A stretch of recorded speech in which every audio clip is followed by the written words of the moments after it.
আপনার কি কখনো এমন মনে হয়েছে যেন দুনিয়া আপনার থেকে দূরে সরে যাচ্ছে? সবকিছু যেন আপনাকে পিছনে ফেলে এগিয়ে চলেছে। আপনার চারপাশে একাকিত্বের আবরণ যেন ঘিরে ধরেছে। আপনি সম্পর্ক গড়তে চেষ্টা করেন, কিন্তু সম্পর্কগুলো যেন ভেঙে পড়ে। আর নীরবতা যেন আরও বেশি কর্কশ হয়ে ওঠে। মনে হয় আল্লাহ যেন আপনাকে সবার থেকে এবং সবকিছু থেকে দূরে সরিয়ে নিচ্ছেন। কিন্তু কেন? প্রিয় ভাই ও বোনেরা, এই একাকিত্ব কোনো শাস্তি নয়, এটি প্রস্তুতির অংশ। আল্লাহ তাদের আলাদা করেন যাদের তিনি পরিশুদ্ধ করতে চান, রক্ষা করতে চান এবং তাদেরকে আরও মহান কোনো কিছুর দিকে নিয়ে যেতে চান। আজ আমরা জানব 7টি গভীর কারণ কেন আল্লাহ তাঁর প্রিয় বান্দাদেরকে আলাদা করেন। এই কারণগুলো এমন এক জ্ঞান বহন করে যা আমরা অনেকেই উপলব্ধি করতে ব্যর্থ হই। শুরু করার আগে একটি বিষয় চিন্তা করুন। এই যে একাকিত্ব আপনি অনুভব করছেন, এটা যদি আল্লাহর পক্ষ থেকে হয়, আপনাকে পৃথিবীর কোলাহল থেকে দূরে সরিয়ে তাঁর নৈকট্যে নিয়ে যাওয়ার জন্য হয়। চলুন জেনে নিই কেন আল্লাহ আপনাকে আলাদা করছেন এবং কিভাবে এই একাকিত্ব আপনার জীবনের সবচেয়ে বড় বরকতে পরিণত হতে পারে। চলুন শুরু করি। 1. হৃদয়কে রক্ষা করার জন্য একাকিত্ব। আপনি কি খেয়াল করেছেন, যখন আপনি মানুষের ভিড়ে থাকেন, তখন আপনার হৃদয় সহজেই বিভ্রান্ত হয়ে যায়? ক্ষণস্থায়ী কথাবার্তা, দুনিয়াবি তুলনা বা ক্ষতিকর প্রভাবের মাঝে আটকে পড়ে। তাই আল্লাহ মাঝে মাঝে এগুলো থেকে আপনাকে দূরে সরিয়ে নেন। প্রিয় ভাই ও বোনেরা, এটি শাস্তি নয়, বরং এটি আল্লাহ করেন আপনার হৃদয়কে রক্ষা করার জন্য। আপনার হৃদয় একটি রত্নের মতো মূল্যবান। যদি একটি রত্নকে উজ্জ্বল রাখতে হয়, তাহলে তাকে এমন কোনো পরিবেশে রাখা যাবে না যেখানে সেটি নষ্ট হয়ে যেতে পারে। তেমনি আল্লাহ মাঝে মাঝে আপনাকে মানুষের ভিড় থেকে দূরে সরিয়ে রাখেন, যেন আপনার মন ও হৃদয় পবিত্র থাকে এবং খারাপ প্রভাব থেকে মুক্ত থাকে। একবার কল্পনা করুন, আপনার চারপাশে এমন বন্ধু বা সহকর্মী রয়েছে যারা মজা করার ছলে আপনার ইসলামিক বিশ্বাসকে নিয়ে হাসি তামাশা করে। তাদের সঙ্গে সময় কাটাতে গিয়ে আপনি ধীরে ধীরে তাদের মতো আচরণ করতে শুরু করেন। এখন যদি তারা হঠাৎ আপনার জীবন থেকে সরে যায়, শুরুতে আপনি কষ্ট পাবেন, কিন্তু পরে বুঝবেন আল্লাহ আপনাকে তাদের খারাপ প্রভাব থেকে বাঁচিয়েছেন। আল্লাহ এই একাকিত্ব দিয়ে আপনাকে একটি সুযোগ দিয়েছেন, আপনার মনকে বিশুদ্ধ করার এবং একমাত্র আল্লাহর সঙ্গে আরও গভীর সম্পর্ক তৈরি করার। এই একাকিত্ব আপনাকে কুরআনের একটি আয়াতের কথা স্মরণ করিয়ে দিক। তোমরা দুর্বল হয়েও না এবং দুঃখ করো না, তোমরাই হবে বিজয়ী যদি তোমরা মুমিন হও। সুতরাং আপনার একাকিত্ব আসলে এমন একটি স্থান যা আল্লাহ তাঁর ভালোবাসা, তাঁর পথনির্দেশনা এবং তাঁর শান্তি দিয়ে পূর্ণ করবেন। 2. চরিত্র গঠনের জন্য একাকিত্ব। আপনি কি কখনো খেয়াল করেছেন, যখন আপনি নিজেকে উন্নত করার চেষ্টা করেন, তখন পৃথিবীর কোলাহল ধীরে ধীরে কমে আসে? এটা যেন আল্লাহ ইচ্ছাকৃতভাবে আপনার জীবনের অপ্রয়োজনীয় মানুষ, অবান্তর কথাবার্তা এবং মনোযোগ নষ্ট করার উৎসগুলোকে সরিয়ে দিচ্ছেন। কেন? কারণ একাকিত্ব আল্লাহর একটি উপায় যা আপনাকে আরও পরিশুদ্ধ এবং উন্নত করার জন্য আসে। ভাবুন তো, যখন আপনি প্রতিনিয়ত মানুষের কথাবার্তা, মতামত, অর্থহীন ব্যস্ততা বা খারাপ সম্পর্কের মধ্যে থাকেন, তখন কি আপনি নিজের কথা শুনতে পান অথবা আল্লাহর সঙ্গে গভীরভাবে সংযোগ স্থাপন করতে পারেন? এই একাকিত্ব সেই কোলাহল দূর করে আপনাকে নিজের ভেতরকার বাস্তবতার মুখোমুখি হতে বাধ্য করে। এটি আপনাকে শেখায় কোন বিষয়গুলো সত্যিই গুরুত্বপূর্ণ। এখন বলুন তো, আপনি কি কখনো এমন অনুভব করেছেন, যখন আপনি একা থাকেন এবং সেই নিস্তব্ধ, অস্বস্তিকর মুহূর্তগুলো আসে, তখন হঠাৎ এমন কিছু নিজের সম্পর্কে আবিষ্কার করেন যা আপনি এড়িয়ে চলছিলেন? হয়তো এটি একটি খারাপ অভ্যাস যা আপনি উপেক্ষা করছিলেন, অথবা একটি দুর্বলতা যা আপনি লুকিয়ে রেখেছিলেন। আল্লাহ আপনাকে শাস্তি দেওয়ার জন্য একা করেন না, বরং আপনাকে উন্নত করার জন্য এটি করেন। একটু ভেবে দেখুন, আমাদের প্রিয় নবী মুহাম্মদ সাল্লাল্লাহু আলাইহি ওয়াসাল্লাম যখন আল্লাহর পক্ষ থেকে ওহী প্রকাশ পাওয়ার আগে প্রায়ই হেরা গুহায় ধ্যান করার জন্য একাকী যেতেন। এই একাকিত্ব শুধু শারীরিক নয়, এটি ছিল তাঁর আধ্যাত্মিক প্রস্তুতির একটি অংশ। তেমনি আপনার একাকিত্ব হতে পারে আল্লাহর একটি পন্থা যা আপনাকে একটি বড় উদ্দেশ্যের জন্য প্রস্তুত করছে। তবে বাস্তবতা হলো, একা থাকা সব সময় সহজ নয়। অনেক সময় এটি ভারী লাগে, এমনকি বেদনাদায়কও হতে পারে। আপনার মনে হতে পারে, যেসব মানুষ একসময় আপনার কাছে ছিল, তারা কেন হঠাৎ দূরে সরে গেল?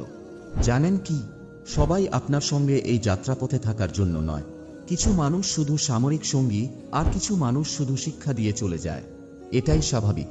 মনে রাখবেন, একাকিত্বের অস্বস্তি সাময়িক, কিন্তু এটি যে স্পষ্টতা ও শক্তি আনে তা আজীবন থাকতে পারে। এই নীরবতায় আপনি শেখেন কেবল আল্লাহর উপর নির্ভর করতে। মানুষের গ্রহণযোগ্যতা নয়, বরং স্রষ্টার সঙ্গে আপনার সম্পর্কই আপনার প্রকৃত মূল্য নির্ধারণ করে। একাকিত্ব কোনো শাস্তি নয়, এটি আল্লাহ আপনাকে সেই ব্যক্তি বানাচ্ছেন যিনি আপনি হতে পারেন। 3. একাকিত্ব আল্লাহর সঙ্গে সম্পর্ককে শক্তিশালী করে। আপনি কি কখনো এমন অনুভব করেছেন যে কেউই আপনার অনুভূতি ঠিকমতো বুঝতে পারছে না? আপনার কষ্টের কথা যখন অন্যদের বলতে চান, তখন তাদের প্রতিক্রিয়া যেন আপনার সঙ্গে মিলছে না। এই অনুভূতি কিন্তু হঠাৎ আসেনি, এটি আল্লাহর পক্ষ থেকে একটি বিশেষ আমন্ত্রণ। যখন আল্লাহ আপনাকে একা করেন, তখন এটি তাঁর দিকে আরও বেশি টেনে নেওয়ার একটি উপায়। ভেবে দেখুন, যখন জীবন সহজ এবং সুন্দরভাবে চলছে, তখন আমরা সাধারণত বন্ধু, পরিবার বা বস্তুগত স্বাচ্ছন্দ্যের ওপর নির্ভর করি। কিন্তু যখন আপনি একা থাকেন, সেই সব ভরসার খুঁটিগুলো সরিয়ে দেওয়া হয়। তখন আপনার পাশে একমাত্র থাকেন তিনি, যিনি সবসময় আপনার সঙ্গে ছিলেন। তিনি আল্লাহ। একটা প্রশ্ন করি, কতবার আপনি আল্লাহর কাছে পুরো মন দিয়ে ফিরে গেছেন, চোখে অশ্রু নিয়ে? সাধারণত তখনই যখন আপনার মনে হয়েছে আর কারো কাছে যাওয়ার জায়গা নেই। একাকিত্ব আপনাকে এই গভীর নির্ভরশীলতার দিকে ধাবিত করে। এটি যেন আল্লাহ আপনাকে বলছেন, আমার কাছে আসো, আমি তোমার জন্য যথেষ্ট। তবে একটা বিষয় পরিষ্কার হওয়া দরকার, এটা এমন নয় যে নিজেকে উম্মাহ থেকে আলাদা করতে বলা হচ্ছে। ইসলাম একতার ধর্ম, আর আমাদের উম্মাহর শক্তি এই একতায় নিহিত। এখানে যা বলা হচ্ছে তা হলো একটি আধ্যাত্মিক যাত্রার কথা, একটি ব্যক্তিগত পরিবর্তনের প্রক্রিয়া যা আপনাকে উম্মাহর সঙ্গে আরও শক্তিশালী এবং অর্থবহ সম্পর্ক তৈরি করতে সাহায্য করবে।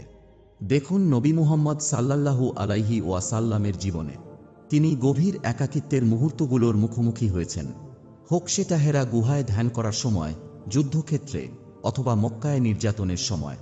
তবে এই মুহূর্তগুলো বিচ্ছিন্নতার জন্য নয়, বরং প্রস্তুতির জন্য ছিল। এসব অভিজ্ঞতার মধ্য দিয়ে তিনি এমন একজন নেতা হিসেবে আত্মপ্রকাশ করেছিলেন, যিনি লা ইলাহা ইল্লাল্লাহের পতাকা তোলে উম্মাহকে একত্রিত করেছিলেন। আপনার একাকিত্ব তেমনই, এটি মানুষ থেকে চিরতরে দূরে সরে যাওয়ার জন্য নয়, বরং সাময়িকভাবে একটু পিছিয়ে আসা, যাতে আপনি পুনরায় শক্তি সঞ্চয় করতে পারেন, আল্লাহর সঙ্গে সংযোগ স্থাপন করতে পারেন। যখন আপনি আবার সমাজে ফিরে যাবেন, তখন আপনার লক্ষ্য হবে আরও শক্তিশালী এবং অর্থবহ অবদান রাখা। সুতরাং যদি আপনি এখন একা অনুভব করেন, মনে রাখুন, এটি বিচ্ছিন্নতার জন্য নয়, বরং এটি আপনার ভিত্তিকে মজবুত করার জন্য। আর যখন আপনার ভিত্তি মজবুত হবে, তখন আপনি অন্যদের সঙ্গে একতাবদ্ধ হতে এবং তাদেরকে অনুপ্রাণিত করতে আরও সক্ষম হবেন। 4. একাকিত্ব একটি প্রশিক্ষণের ক্ষেত্র। আপনি কি লক্ষ্য করেছেন এমন একটি ধারা, যখনই আপনি জীবনে উন্নতি করতে যাচ্ছেন, তখন আপনার জীবনের কিছু না কিছু বা কেউ না কেউ দূরে সরে যায়?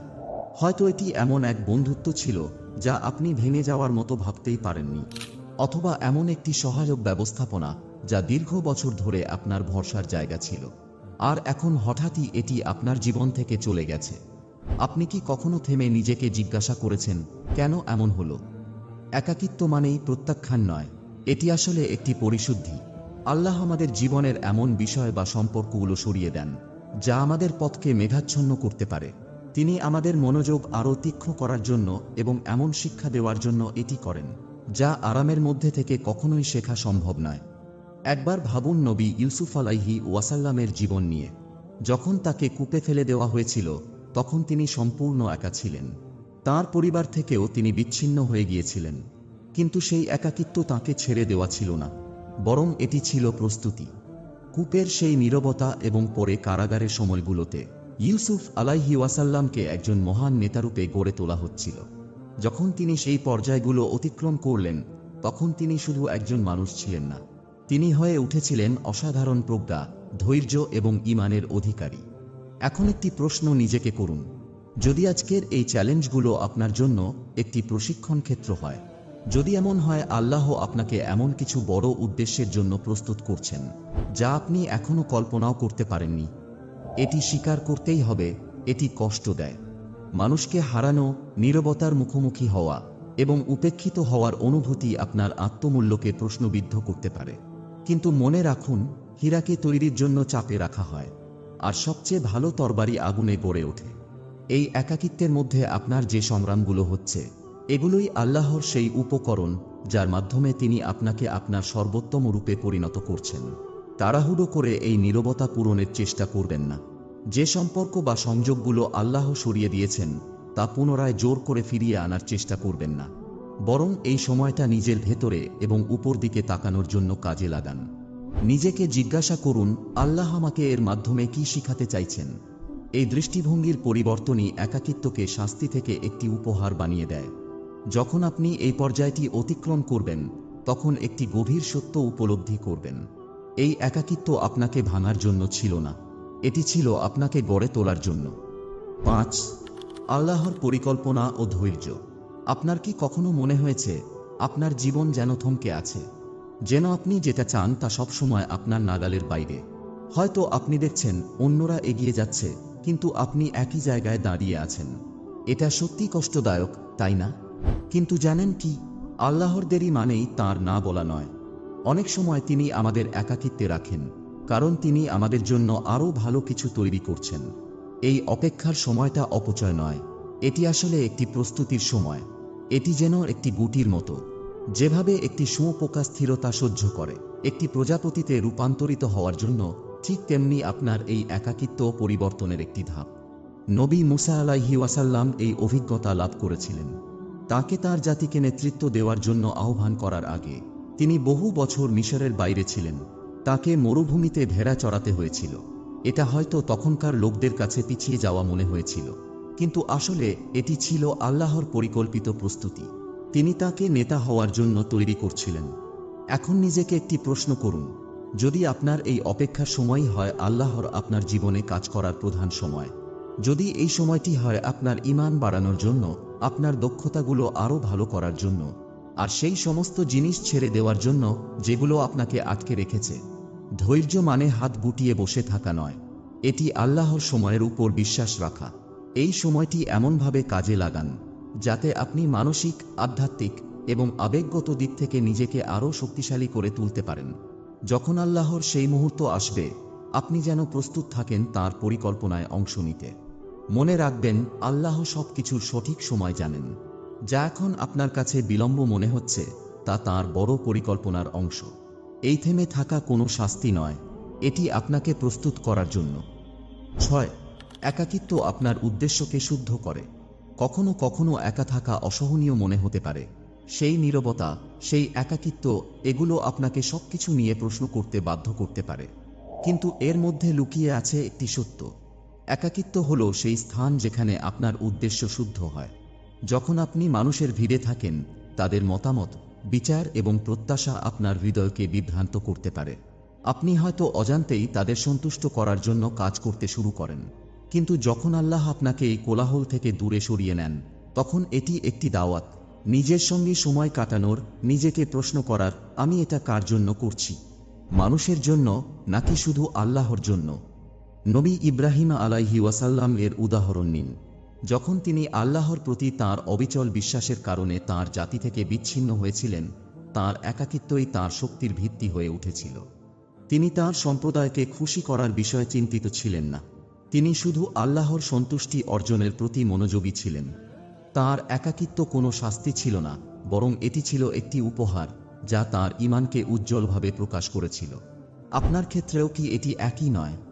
একবার ভাবুন, কতবার আপনি এই দুনিয়ার প্রত্যাশা পূরণের চেষ্টায় জড়িয়ে পড়েন? কতবার আপনি অন্যের মতামতকে আপনার আত্মমূল্যের নির্দেশক বানিয়ে ফেলেন? একাকিত্বে আল্লাহ আপনাকে এই ফাঁদ থেকে মুক্তি পাওয়ার সুযোগ দেন। একটি ভাবনা চিন্তা করুন, যদি কেউ আপনাকে না দেখত, তবুও কি আপনি একই নিষ্ঠার সঙ্গে নামাজ পড়তেন? তবুও কি আপনি দান খয়রাত করতেন? তবুও কি আপনি নিজেকে উন্নত করার চেষ্টা করতেন?